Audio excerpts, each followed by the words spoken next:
रोहतक तो साडे सहयोगी धीरेन्द्र चौधरी जुड़े ने। धीरेन्द्र, आपका रुख करेंगे, रोहतक में क्या हालात हैं इस समय? देखिए अर्शदीप, कल एक वक्त तो ऐसा आया था कि देश का सबसे प्रदूषित शहर बन गया था रोहतक। AQI 498 तक पहुंच गया था, जो कल ज्यादा मैक्सिमम था। लेकिन बीती रात तकरीबन 11 बजे ये 600 को भी क्रॉस कर गया था और फिलहाल भी रोहतक का AQI 500 से ऊपर है, जो कि काफी खतरनाक है। फिलहाल हम MD यूनिवर्सिटी के बाहर है, जहां पर एयर क्वालिटी इंडेक्स लगातार दिखाया भी जाता है और लोगों को सचेत भी किया जाता है। अभी PM 2.5 248 जी, यानी कि जो पार्टिकल्स हैं 2.5 या PM 10, ये जो पर्यावरण है उसमें काफी ज्यादा घुल चुके हैं, जो कि लोगों के स्वास्थ्य के लिए काफी हानिकारक है। खासतौर से जो छोटे बच्चे हैं और जो बुजुर्ग हैं, उनको सांस लेने में दिक्कतें हो सकती है। गर्भवती महिलाओं को भी इनसे दिक्कत हो सकती है, क्योंकि जो पार्टिकल्स इतने महीन होते हैं, इतने बारीक होते हैं कि ये सांस के मार्फत हमारे फेफड़ों में चले जाते हैं, लंग्स को खराब कर देते हैं। और जो अस्थमैटिक पेशेंट हैं, उनको सबसे ज्यादा दिक्कतें हो रही है। और ये बीते 2 दिन से इसी तरह का पूरे NCR एरिया की बात करें, हरियाणा का जो दिल्ली से लगता क्षेत्र है, उसमें सबसे ज्यादा वायु खराब हुई है, हवा खराब हुई है, काफी जहरीली है। लोगों की आंखों में जलन महसूस हो रही है और जो अस्थमैटिक पेशेंट हैं, उनको सांस लेने में दिक्कतें हो रही हैं। जो रोहतक PGI है, प्रदेश का सबसे बड़ा मेडिकल संस्थान है, यहाँ पर जो अस्थमैटिक पेशेंट हैं, उनकी OPD कल और आज लगातार बढ़ी हुई है। अर्शदीप जी, धीरेन्द्र, ये भी जानना चाहेंगे, जैसे हमारे सहयोगी अलग अलग जगह पर बता रहे हैं कि पटाखों पर बैन था, लेकिन वो असर नजर नहीं आया, तो रोहतक में कैसा रहा कल दिवाली का दिन?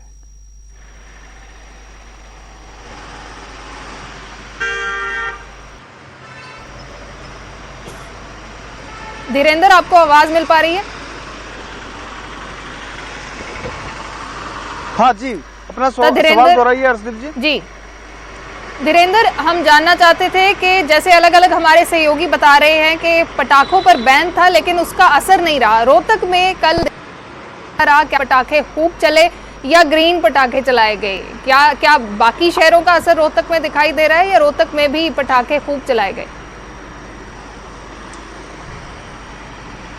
देखिए, बैन कागजों में, सरकारी कागजों में बैन जरूर लगाया गया था और बाकायदा डिप्टी कमिश्नर की तरफ से ये एडवाइजरी भी जारी की गई थी कि अगर कोई भी पटाखे बेचता मिला या फिर पटाखे छुड़ाते हुए मिले, उनके खिलाफ कानूनी कार्रवाई की जाएगी। हालांकि पुलिस राइडर्स शहर के अंदर घूम रही थी, लेकिन हर साल की तरह इस बार भी बदस्तूर पटाखे जले और खूब पटाखों की बिक्री भी हुई। और यही कारण है कि जो पर्यावरण है, वातावरण है, लगातार दूषित हो रहा है। लोगों को आंखों में जलन हो रही है। रात भर पटाखे छूटे और लोगों ने, हालांकि कहने को पुलिस लगातार मुस्तैद नजर आई, बाजारों में भी घूमते नजर आए कि कोई पटाखे बेचता नजर तो नहीं आता, लेकिन चोरी छिपे जमकर पटाखे बेचे भी गए और पटाखे छुड़ाए भी गए। और यही कारण है कि आज जो हम महसूस कर रहे हैं कि किस तरह से AQI लगातार बढ़ता जा रहा है। जो 500 शरीर के लिए सबसे ज्यादा हानिकारक होता है, हर व्यक्ति के लिए, क्योंकि सिर्फ ऐसा नहीं कि जो छोटे बच्चे, बुजुर्ग या फिर जो बीमार लोग हैं, उनके लिए दिक्कतें पैदा कर रहा है।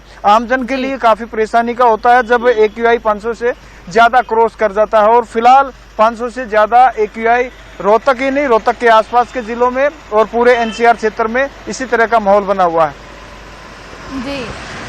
जी धीरेन्द्र, तस्वीरें आपने दिखाई रोहतक की। रोहतक दा AQI इस वेले 500 तो ज्यादा है। ਅਸੀਂ ਇੱਕ ਮੀਟਰ ਵੀ ਦਿਖਾ ਰਹੇ ਹਾਂ, ਗ੍ਰਾਫਿਕਸ ਦੇ ਜ਼ਰੀਏ ਸਮਝਾਉਣ ਦੀ ਕੋਸ਼ਿਸ਼ ਕਰ ਰਹੇ ਹਾਂ ਲੋਕਾਂ ਨੂੰ ਕਿ 에ਅਰ ਕੁਆਲਿਟੀ ਇੰਡੈਕਸ ਕਿਸ ਤਰੀਕੇ ਦੇ ਨਾਲ ਇੰਪੈਕਟ ਕਰਦਾ ਹੈ। ਜੇ 50 ਤੋਂ ਥੱਲੇ ਹੈ ਤਾਂ ਹਵਾ ਸਾਹ ਲੈਣ ਯੋਗ ਹੈ, ਚੰਗਾ ਹੈ। ਜੇ 100 ਤੋਂ ਥੱਲੇ ਹੈ ਤਾਂ ਸੰਤੋਸ਼ਜਨਕ ਹੈ, यानी कि ਸੈਟੀਸਫੈਕਟਰੀ 에ਅਰ ਕੁਆਲਿਟੀ ਹੈ। ਜਿਵੇਂ ਜਿਵੇਂ ਵੱਧਦਾ ਜਾਂਦਾ ਉਵੇਂ ਉਵੇਂ ਖਤਰਨਾਕ ਸਥਿਤੀ ਹੈ ਜਿਹੜੀ ਉਹ ਬਣਦੀ ਨਜ਼ਰ ਆ ਰਹੀ ਹੈ। ਅੰਮ੍ਰਿਤਸਰ ਦਾ ਵੀ ਹਾਲ ਜਾਣ ਲੈਂਦੇ ਆ। ਅਮਿਤ ਸ਼ਰਮਾ ਸਾਡੇ ਸਹਿਯੋਗੀ ਜੁੜੇ ਨੇ। ਅਮਿਤ, ਅੰਮ੍ਰਿਤਸਰ ਦੇ ਵਿੱਚ ਕੀ 에ਅਰ ਕੁਆਲਿਟੀ ਇੰਡੈਕਸ ਹੈ ਇਸ ਸਮੇਂ ਤੇ ਕਿੰਨਾ ਕੁ ਅਸਰ ਜਿਹੜਾ ਦੀਵਾਲੀ ਤੇ ਪਟਾਕਿਆਂ ਦਾ ਨਜ਼ਰ ਆਇਆ? ਕੀ ਬੈਨ ਕੋਈ ਜਿਸ ਤਰੀਕੇ ਦੇ ਨਾਲ ਸਰਕਾਰ ਨੇ ਕਿਹਾ ਸੀ ਕਿ 8 ਤੋਂ 10 ਵਜੇ ਤੱਕ ਪਟਾਕੇ ਚਲਾਉਣ ਦੀ ਇਜਾਜ਼ਤ ਹੈ ਤੇ ਉਹ ਵੀ ਸਿਰਫ ਗ੍ਰੀਨ ਪਟਾਕੇ, ਕੀ ਉਸ ਦਾ ਅਸਰ ਨਜ਼ਰ ਆਇਆ?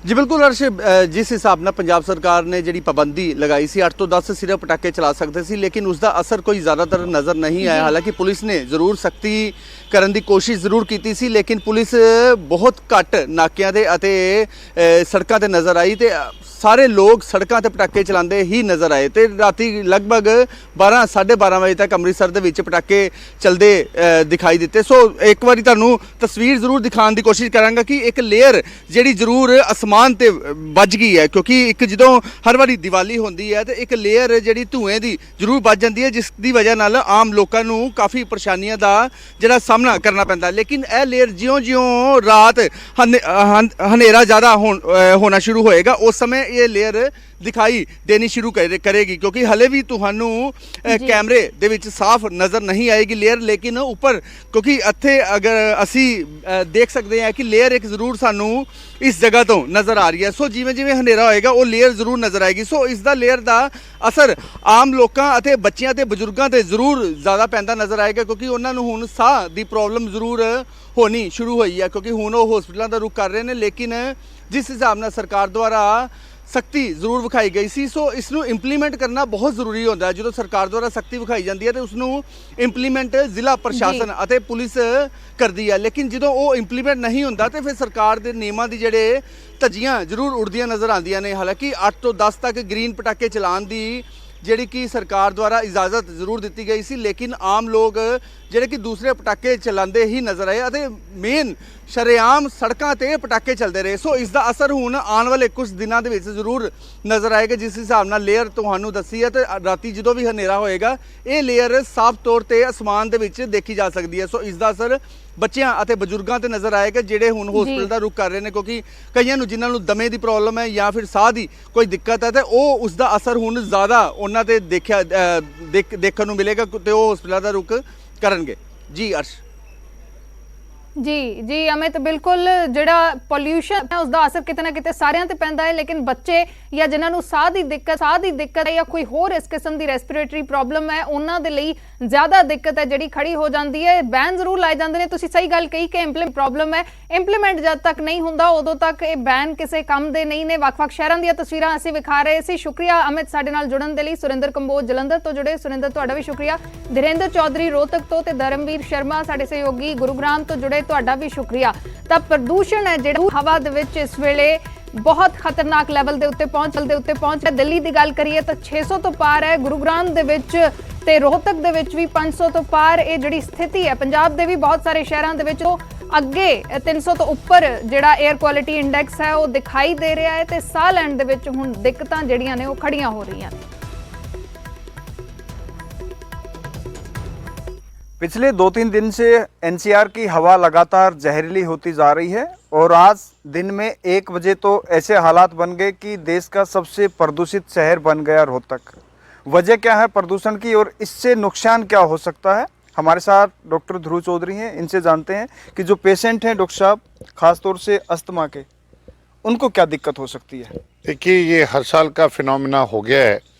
जब दिवाली के आसपास और ख़ास तौर पे जब वो धान की फसल कटती है और उसके बाद जब हम देखते हैं कि ठंड का आगमन होता है तो वायु प्रदूषण जो एनसीआर इन पर्टिकुलर एरिया के अंदर, जिसमें रोहतक भी एक पार्ट है, काफ़ी ख़राब हो जाती है। आपका आमतौर पे पहले टाइम में किसानों, पिछले 2-3 साल से किसानों को ब्लेम किया गया था, लेकिन अगर हम देखें जिस तरह से व्हीकल का घनता बढ़ी है, जो व्हीकल का पोल्यूशन आया है या दूसरा आपका इंडस्ट्रियल या आपका डेवलपमेंटल एक्टिविटी से जो सस्पेंडेड पार्टिकुलेट मैटर आता है वो सारा इकट्ठा बढ़ा है। और जो मैं बात कह रहा हूँ इसका आप सब साक्षी होंगे कि जब बहुत हमने क्लैंप डाउन लगाया था भारत सरकार ने और राज्य सरकारों ने, तब आपको सबको नीला आसमान दिखने लग गया था। तो कहने का मेरा अभिप्राय है कि उस समय मूवमेंट जोन से हमारी व्हीकल्स की थी वो कम थी, अंदर बंद थे, और उसके कारण जब जो कृषि की जो एक्टिविटी थी उसके होने के बावजूद भी हमको इतना प्रदूषण नहीं मिला। और जहाँ तक सांस के पेशेंट्स की बात है, इस मौसम के अंदर उनको दमा का एपिसोड बढ़ जाता है। जिनको खांसी बलगम जो क्रोनिक ब्रोंकाइटिस है उसके अंदर भी दिक्कत आती है, क्योंकि जो सस्पेंडेड पार्टिकुलेट मैटर वो जाते हैं केमिकल्स अंदर, या पार्टिकल मैटर जाते हैं प्लस गैसेस जो भी मिलती हैं, तो उससे इरिटेशन होती है हमारे एयरवे ट्रैक्ट्स की, जो सांस की नाली है और उसके आगे जो सिस्टम हमारा जो डिलीवर करता है, तो उससे आपको स्पैज्म की होती है, खांसी उठती है, बलगम बनती है। और कई लोग इस समय कंप्लेंट कर भी रहे हैं कि बलगम काले रंग की आ रही है, तो इसका मतलब सूट की मात्रा एनवायरनमेंट में ज़्यादा है। दिवाली के टाइम में आप देखेंगे कि व्हीकल कितना, बाज़ार में आप भीड़ देखिए आप, और व्हीकल देखिए सड़क के ऊपर। सो प्रैक्टिकली हम प्री कोरोना लेवल के पोल्यूशन लेवल पे आ गए हैं।